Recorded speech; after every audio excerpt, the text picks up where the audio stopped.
and welcome. My name is Steve Tierney. I have the honor of hosting this session for YTexas Summit, and we have three dynamic founders of business here today that you have an opportunity to hear from and learn from. So I want to introduce them very quickly.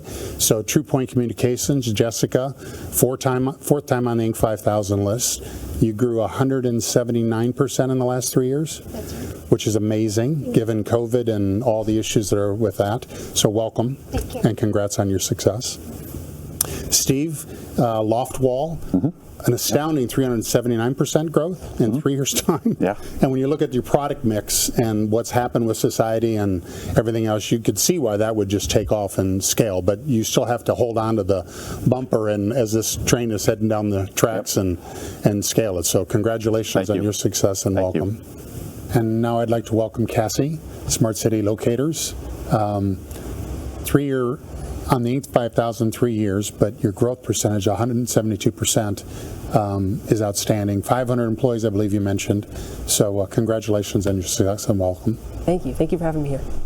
So every state seems to be able to tout that they have an abundant talent pool, lower cost of living. As I mentioned, I've only started businesses in Texas, so I might have a little bit of a skewed view on some of that. But one thing I've always felt is that there's resilience in the air of Texas. Talk about resilience in terms of your business and like the last downturn, or what, bring it home for yourself as far as the relevance of that.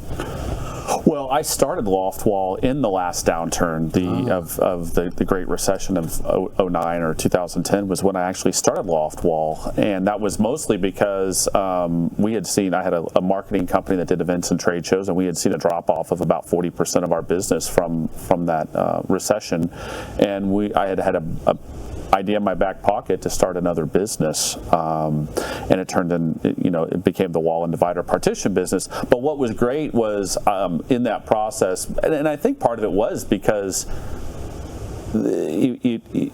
things were a little bit easier to work with here financially. Like rent's not as expensive, cost of living isn't as expensive, it's easier to get to.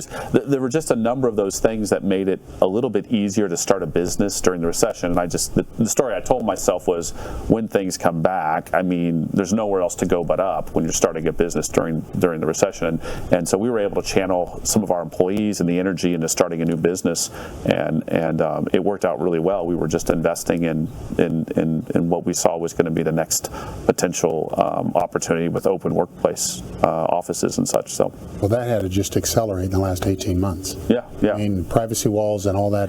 Yeah, I mean, certainly the pandemic did allow us now to also have another substantial amount of growth in the last 2 years. Yeah.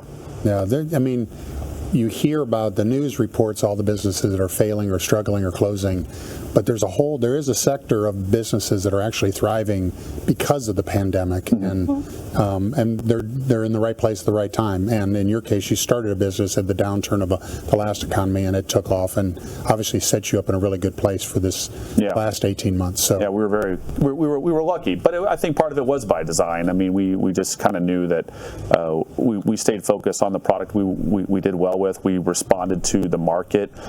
We had our sales reps were getting feedback on what kind of was going to be needed as the pandemic ramped up, and as we were already working with hospitals, healthcare facilities, and some of these areas that were going to be real points of need during the pandemic. So we were fortunate enough to be there and ready to serve that. So, and then your business relative to the pandemic, people relocating, because like in New York, a lot of people left New York because they no longer had to go to the corporate office. They could work from anywhere. So they went to Florida or North Carolina or otherwise. I would assume that you've seen that influx. And I know you're Dallas, Austin, Houston now? Dallas, Austin, Houston, and then we launched 7 new markets in the last 16 months. Wow. Yeah, so Dallas, Austin, Houston, San Antonio, Denver, Atlanta, Nashville, Chicago, Fort Worth, and Orlando. Holy cow. Yeah, it's a shit What show. sparked that? Was that something that you saw in the marketplace, or was that already something in the pipeline when the pandemic hit? You know, it was in the pipeline already, but it was in the pipeline for 18 months later. The problem is when the pandemic hit, that nobody knew what was going to happen. We were freaking out. We were like, what does this lockdown mean? We saw a 50% reduction in leads. We're terrified. It was like, what does this mean? Do we have to lay people off and all that stuff? And so, we had a meeting with, we had 100 people at the time. We had a meeting with, 120 people, and I went in there trying to figure out something to say to inspire people when I'm scared shitless. And excuse my language, I forgot we're on, tape. It's just my personality, sorry. And I'm terrified, and I'm like, what am I going to say to these people? And I got on this Zoom call, and literally I had 120 people say, hey Cassie, we're going to back you. We're going to do whatever it takes. Like, I went in there trying to inspire them, and I left inspired by my team. Awesome. And it was such an incredible moment where it was like, you know what? I'm not going to lay off one talented person. I'm not doing it. So I took my salary down to zero. We took company profits to zero, and we said, let's launch 3 new markets in 90 days. My team looked at me like I was insane, but they were like, I think everybody we're here would look for at you it. as They all looked at me like I was insane. We're like, we just had a 50% reduction in leads, and I was like, 3 new markets. This is the only way to save us. So where we were fat and happy, we leaned up a little bit. We grew, we scaled, and then since then we've opened 7 additional markets total since the pandemic hit that March. So it's been wild. It's been wild, and demand, of course, came back. So we were very fortunate. When I ask about resiliency, that's probably the best example you could get. Well, you just got to believe it's going to come back. I mean, we're going to get through it, and I think that was the thing that I also realized was, hey, if you can invest now and put the downtime into effort and energy and invest the time and resources to build out new branches and locations, when it comes back, it's going to be it's going to be a great decision. It takes the resiliency to have the confidence to make that kind of decision. So again, can-do attitude. It seems like it's always been right there. It's always been a prevailing thought as we went through all of our ramps of business. So congrats to all of you. Go ahead. I was going to say, for us in January 2020, we had our all agency meeting where we kind of lay out what the goal is and the vision for the year. And I told our team that I see a light recession coming. I don't know what it was. It was an election year, so I didn't really know what was going to happen, but I just reminded them that we were born in a recession, so we started in 2006. So really, we grew in a recession, and we knew that we've done it once, we can do it again, but we're going to have to get scrappy, and we're going to have to plan ahead. And I was in Iceland, so we were talking about earlier, nice. Spring break with my family, and COVID was growing it was growing rapidly across Europe, and I was seeing things start to shut down. And so I got back to the hotel, wrote out a plan for worst case scenario, got on the call with my head of operations and just said, we need a plan for a worst case scenario. We knew this was happening. We need to go ahead and get everybody ready to go. And this was February 27th, 28th. And so we ended up doing a few things. As a service-based business, the risk we take is marketing is usually one of the first budgets to get cut. And so we needed to prepare realistically for that.